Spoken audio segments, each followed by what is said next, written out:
அரச பெண்குயின் இனம் கடந்த 30 ஆண்டுகளில் 90% அழிந்துவிட்டதாக விஞ்ஞானிகள் வருத்தம் தெரிவித்துள்ளனர்.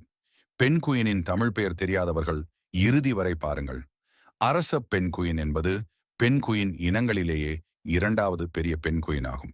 3 அடி உயரமுள்ள இவை ஆண்டார்டிகாவுக்கு அருகிலுள்ள தீவுகளில்தான் அதிகம் காணப்படுகின்றன. ஏறக்குறைய 2 மில்லியன் பெண்குயின்கள் அந்த தீவில் உள்ளதாக கூறப்பட்டது. அண்மையில் ஆப்பிரிக்காவுக்கும் ஆண்டார்டிகாவுக்கும் மத்தியில் இருக்கும் தீவுகளில் கேம்பிரிட்ஜ் பல்கலைக்கழக விஞ்ஞானிகள் பென்குயின் இனப்பெருக்கம் குறித்து செயற்கைக்கோள் தகவல்கள் மற்றும் ஹெலிகாப்டரில் எடுத்த புகைப்படங்கள் வாயிலாக ஆய்வு நடத்தினர். செயற்கைக்கோள் புகைப்படங்கள் விஞ்ஞானிகளை அதிர்ச்சியில் ஆழ்த்தியது. காரணம், தீவு முழுவதும் ஆட்கொண்டிருந்த அரச பெண்குயின்களின் எண்ணிக்கை பல மடங்காக குறைந்திருந்தது. 2 மில்லியனாக இருந்த பெண்குயின்களின் எண்ணிக்கை 2 லட்சம் அளவுக்கு குறைந்திருந்தது. இதன் தமிழ் பெயர் பனிக்காகம்